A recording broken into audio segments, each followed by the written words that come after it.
Okay, there is a term that I first heard in a course I was taking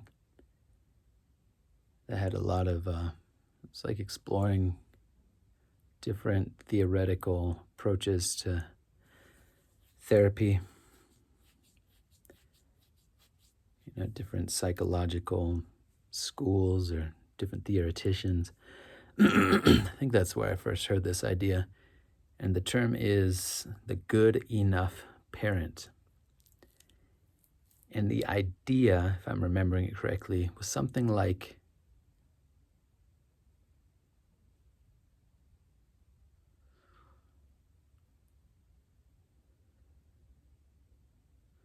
one's role as a parent in the healthy development of a child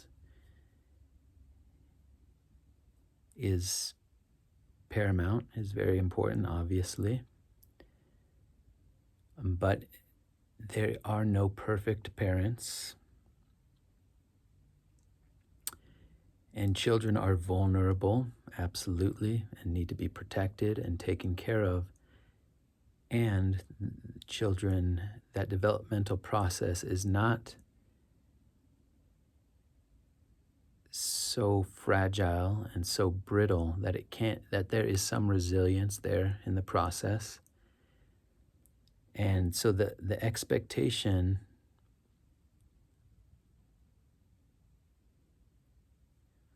what's important, the kind of important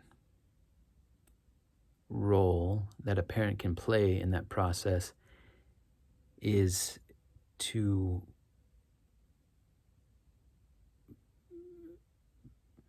show up, to be there. Not that the parent will be perfect, again, obviously. Not that the parent won't make mistakes. Not that the parent won't mess things up or, do things that can cause harm or hurtful or whatever. But, yeah, again, not that the parent won't make mistakes, but that there's a fundamental sense of love, a fundamental sense of safety and trust, and that they keep showing up and that they're there for the child. So that, yeah, there's going to be ruptures, there are going to be life circumstances, but does the child feel fundamentally safe, fundamentally like that parent cares, that they love them? And is that the kind of overriding context? And that there's a consistency there and a predictability there. There's these kind of bigger qualities, bigger traits that are kind of buffers or provide a kind of nourishing groundwork, foundation for the relationship, such that when conflict arises, when discipline happens, when mistakes happen, when life crises happen, whatever, that there is a foundational well to draw upon, or this foundational sense of safety and protection. And it's a good reframe, because it's not saying that the parent has to be the perfect, have a perfect understanding of child development and help them to hit all the, speak exactly, 10,000 words a week or whatever. There can be this kind of neurotic fixation on child development and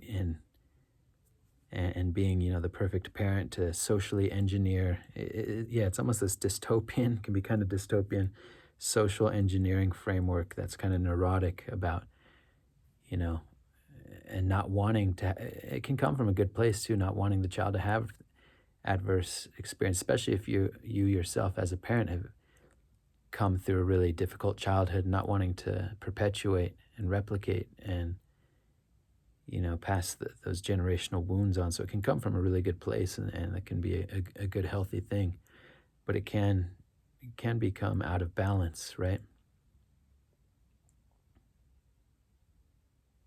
And a source of anxiety of trying to get everything right. And I think the good enough parent concept comes as a corrective to that, or comes as a kind of balm, or should come as a kind of relief. And I don't know, is this concept, you could look it up, we could look it up, I could look it up. Is this concept based on research?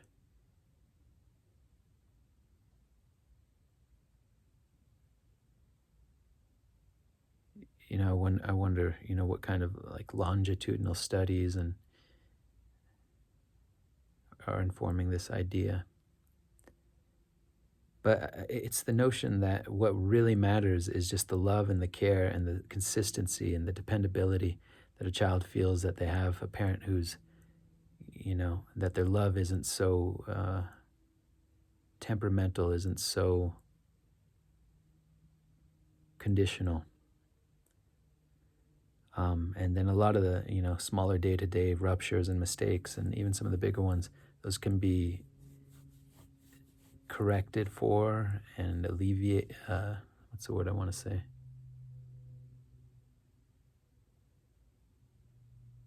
They're not as catastrophic, I guess is one way to say it. So I just want to express that as my second video. Well, I guess I don't even say that. But yeah, I just want to express that idea. And to try to connect that to, because on the healing journey, many of us have had challenging shit in our lives and in our early experience. And those early experiences are foundational. Those are very vulnerable times developmentally, and none of us comes out of that time period unscathed. Our developmental years, and all the years really are developmental in one sense,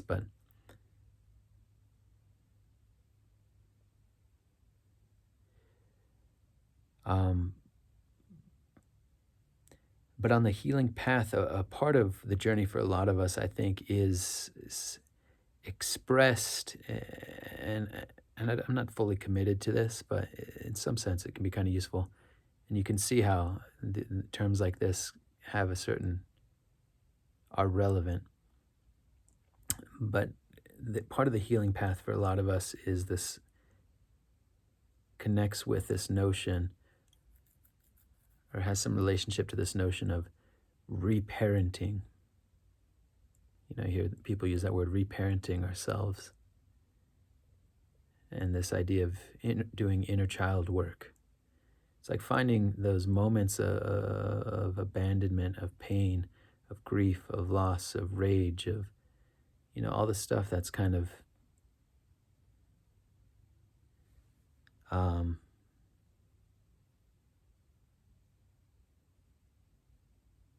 unresolved, in a sense, within us from those early years.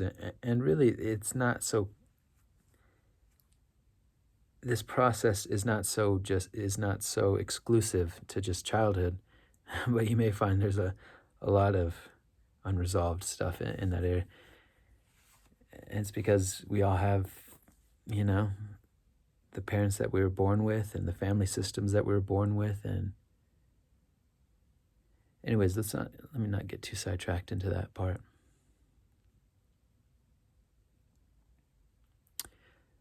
The reason why I wanted to bring up this term, the good enough parent, is because you may find on your own journey, when you start to do the healing work and you start to think in those terms, or recognizing the important role you can play in releasing that pain and resolving that pain and healing that pain, and being for some reason I really don't like this term, so I have like this allergic reaction.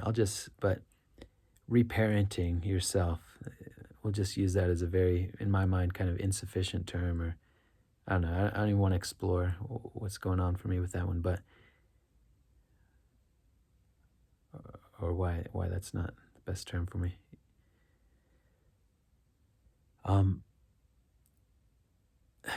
But in that context, where we're now the parent, so to speak, in our own process, in a more intentional way, and that's just Maybe another way of saying it is that we're taking on the role of providing the space, providing the healing, providing the attention, providing the attending to these wounded parts within ourself,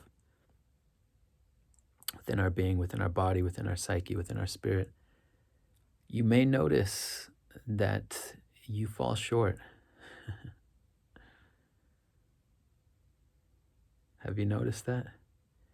You may notice that you yourself are not the perfect parent towards your inner child, not the perfect protector towards what's true and sacred and good and vulnerable within yourself. You may notice that you fail, that you make mistakes, that you betray yourself, in a sense. That word's a little bit too strong, probably, but I mean, that may be how it feels. And so that term, you can sort of reappropriate it out of the original context. It's not that big of a leap, but you can give yourself that grace. Low power of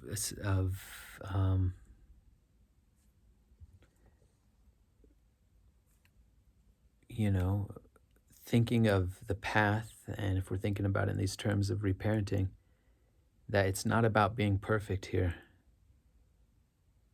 You will fail. You will fail a lot.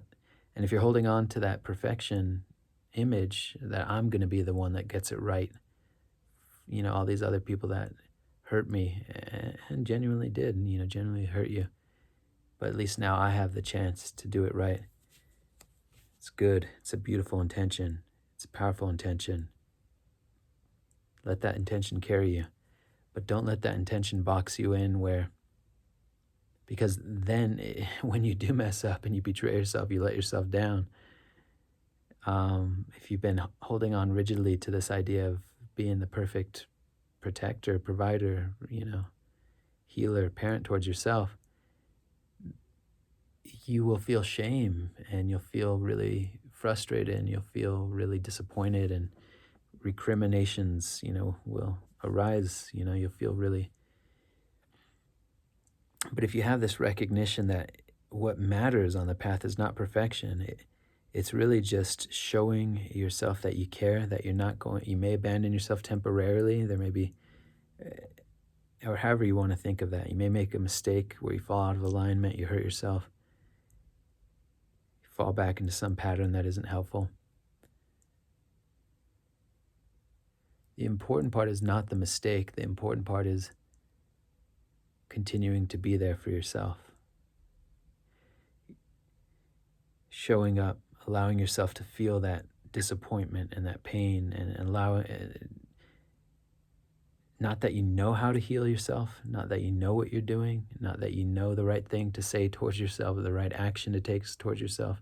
Sometimes you might, but the thing that matters is being there, just being there. Surrendering is another word for that. Surrendering to whatever comes up and needs to be felt and needs to be expressed.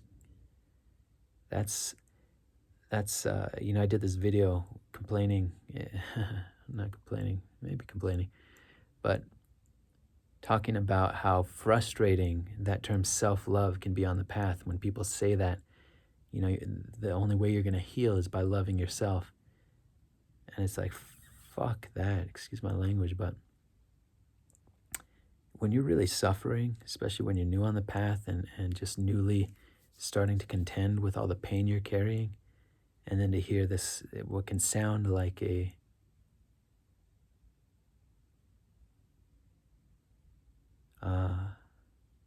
directive or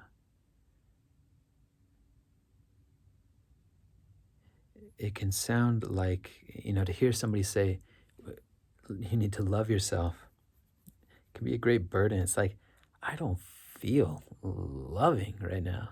I feel anything but. I'm angry. I'm despairing. I'm around the clock. I'm in fucking panic mode, anxiety. Got all this stuff coming up inside of me. I feel deep grief, sadness, sorrow. I'm sorry, but I don't feel loving. And that can be just this extra burden, this extra weight. Oh, now in order to heal this, I have to somehow feel loving towards myself. I'm sorry, I can't, I don't feel that. I just don't. So what are they asking me to do here? Be phony? Generate some, because usually what we associate that term love is this kind of active outflow, this active affective state of, warmth, positive regard. And there are times on the path when we do feel that, for sure. And those are gifts from beyond. Those are gifts from God. And some of this is temperamental, because there are people on this planet. We've met a few of them in our lives, haven't we? Who just naturally effervesce, who radiate love, have this natural warmth and overflow of grace and of a certain kind of affective radiance, positivity, positive regard. Beautiful. You've been gifted by God if that's how you are temperamentally and you just naturally have that. But fortunately, that's not what's required on the path. I had a teacher explain this to me because I think I was really frustrated with it. It's like, I don't fucking feel loving. No. And I'm not going to lie to myself and try to gin up or generate. That just sounds exhausting when you're broken and you're tired of being fake and phony and wearing masks to try to subdivide your mind into this effulgence of, positive regard or, love, whatever, however we're going to define that towards these parts. It's not about that. It's not about putting on a mask or being phony towards yourself, at least the way I'm relating to that term. And I don't think it's the most helpful term. That's part of what I was trying to say in the other video. I think to the extent that we're even going to use that term, what I would want to say about it is it just means to show up for yourself, to continue to show up. You make mistakes, awful things happen, but you still have that commitment, and you still have that commitment to be there for yourself. You fall out of resonance, you betray yourself, you hurt yourself, you make a mistake, deep pain's coming up. It's really not it's so much simpler and easier and stress-free, because I can feel again like this great burden, this great stress. It's like, I don't even know what the fuck they're talking about. Love yourself. I really don't.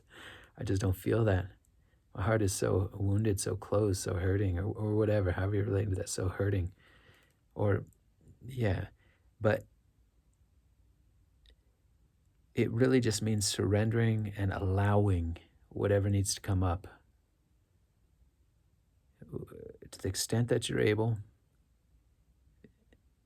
just setting aside time, that's a loving act. That is love, if we're going to use that word. Laying down on the floor, laying down and allowing the pain to surface, allowing yourself to feel the disgust, the layers of revulsion that can come up with some memories, the layers of anguish, of loneliness.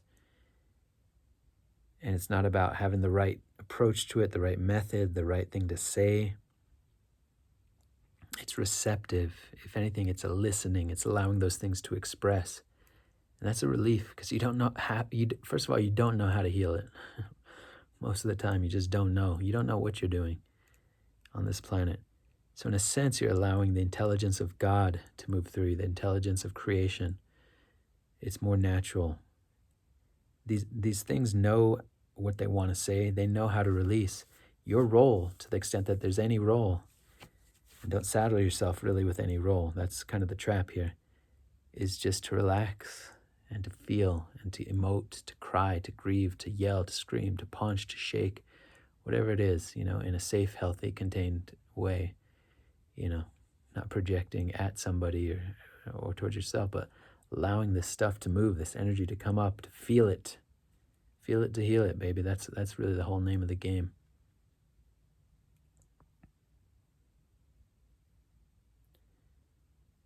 And that's how you rebuild a sense of trust with yourself, not by becoming super psychologically sophisticated.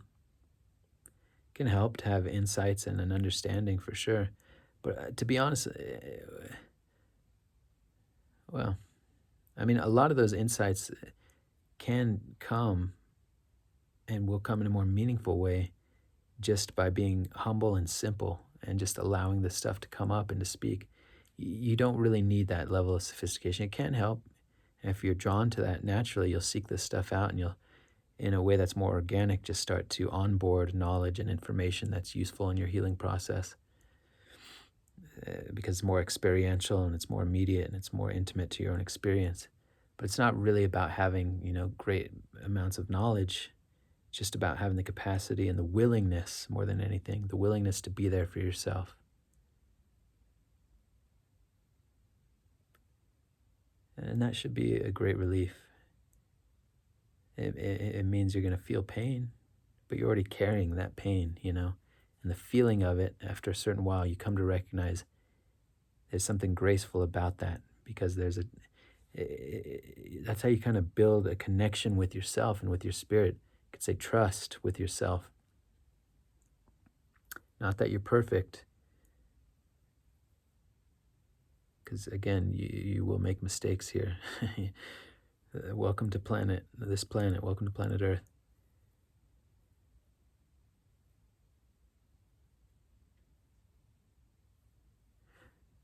Yeah. Part of this video, maybe I don't need to say this, I don't know. Let me see.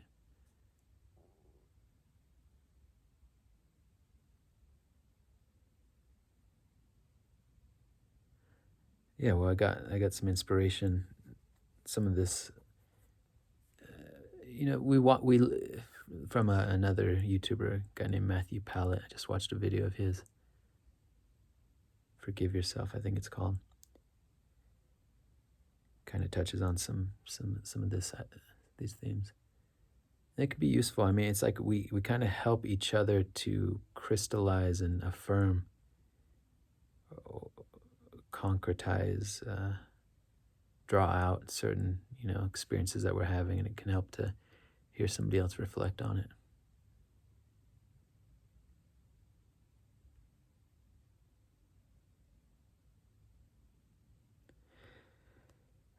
But anyways, and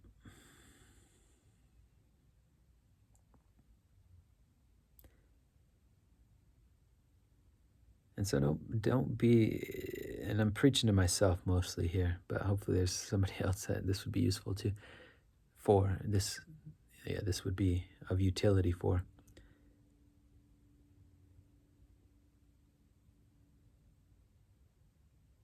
Don't be so anxious about, white knuckling it, trying to be perfect and not messing up, just like in the example with a parent.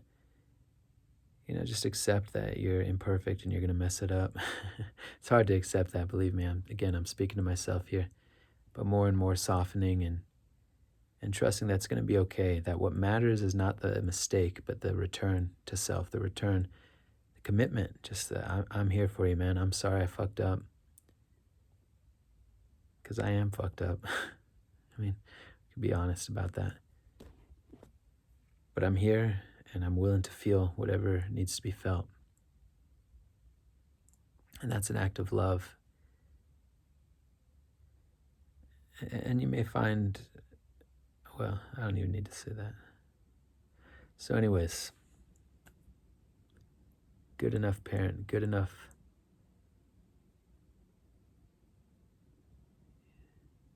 That you're good enough, if you care, if you show up, that's good enough. Just do the best you can. Surrender your worries to God. God knows the situation that you're in. God doesn't expect perfection, at least I don't think so. Hope that's not the case. God would be greatly disappointed. Anyways, yeah, just surrender. Give it over to God as much as you can. Take care.